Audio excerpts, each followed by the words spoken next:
Hello and welcome to Rustic Recipes. Today I'm going to show you how to make a classic Cajun gumbo. When doing research for this recipe, I find that there's a lot of opinions about what does go into a gumbo and what does not go into a gumbo. And the farther back I dig for recipes, I find just as much variation to the old recipes as what I see today. And that's because, like a lot of old recipes, this is a dish that has its origins in many home kitchens. So finding consistencies across all these old recipes is a real challenge, and that makes it very difficult to say what is an authentic style gumbo and what isn't. So what I'm going to show you today is just one variation of the classic Cajun gumbo recipe. So let's get started. We're going to start by making a roux. But before we get going with that, make sure your onion is already chopped up and ready to go. You don't want to have to stop and do that when you're ready to add it. For our roux, we want to use a heavy pan. I'm going to do everything right here in my Dutch oven. So if you don't have a heavy pan, you can start off with a heavy skillet and then transfer it to a large stock pot after the roux is done. First, we want to heat up our pan. So set this on a high heat and let it get hot. Once that pot is hot, we'll put in our cooking oil, 3/4 of a cup. Now, we'll start mixing in our flour, 1.5 cups total. I like to start with a whisk to keep it from lumping up right at the start, and then switch to a wooden spoon.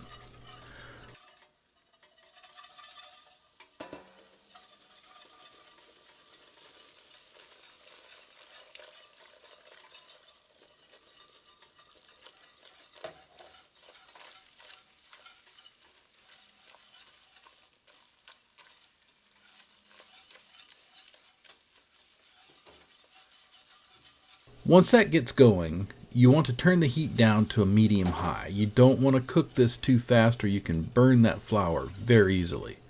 You're going to need to cook this for about 20 minutes or so until it's a nice dark brown, about the color of a dark chocolate milk.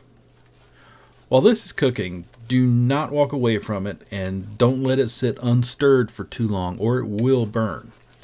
In my research, I came across a lot of opinions about roux. Some said that you can't make a Cajun roux with olive oil. Other recipes specifically call for olive oil.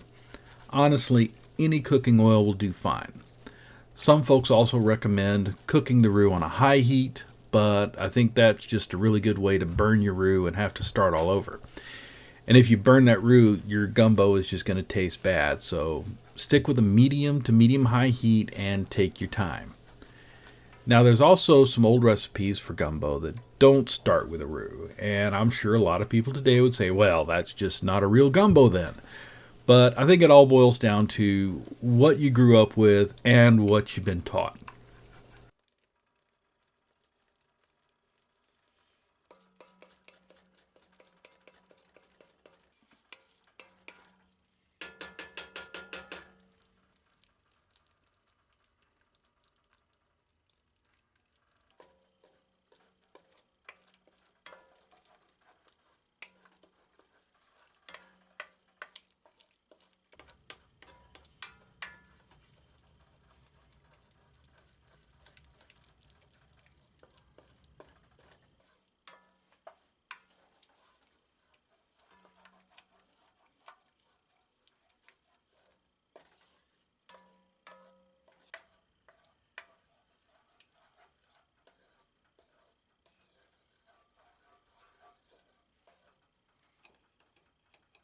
Now, once your roux is nice and dark, turn your heat off and add your onions in. That thick pan will hold the heat and continue to cook the onions. Keep stirring until those onions are looking translucent.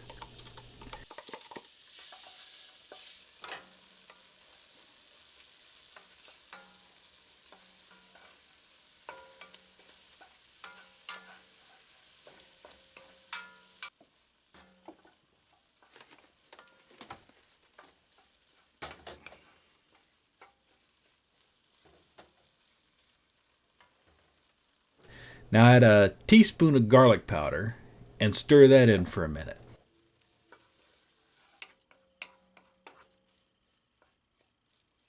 And now it's time to transfer to a larger pot if you need to, because we're going to add 4 cups of water.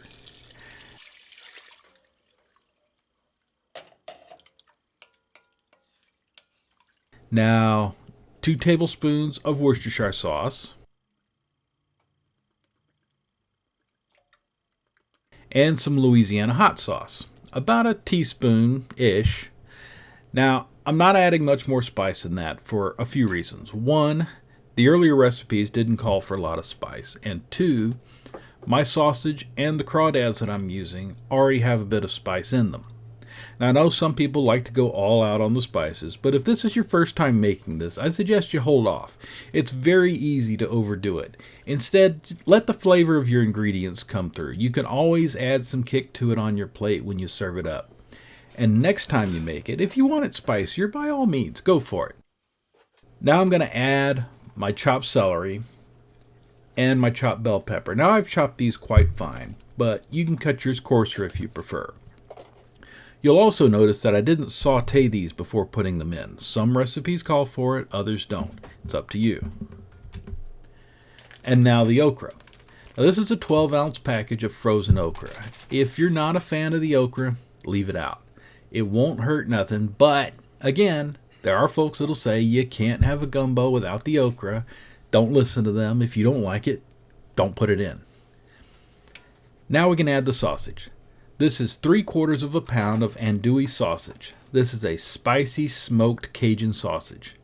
I haven't browned this up in a pan or anything, but you can if you like. If you can't find the Andouille sausage, you can substitute some kielbasa or anything similar. Now I'm going to let that all simmer for a few minutes. Then we can add the shrimp. This is just over a pound of shrimp.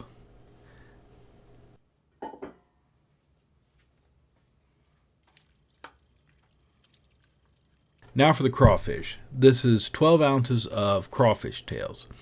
If you don't want the crawfish, you can add more shrimp or you can substitute crab meat, whatever you like. Add 2½ teaspoons of salt. Now I'm going to top the pot off with 4 cups of wine. I'm using a sweet Moscato, but any kind of sweet white wine would work. Or if you don't want to use wine, you can just add more water or use a chicken or seafood stock. Now we'll bring all that up to a simmer and let it cook for 20 to 30 minutes. When it's done, your shrimp should be nice and pink and your veggies all tender and tasty.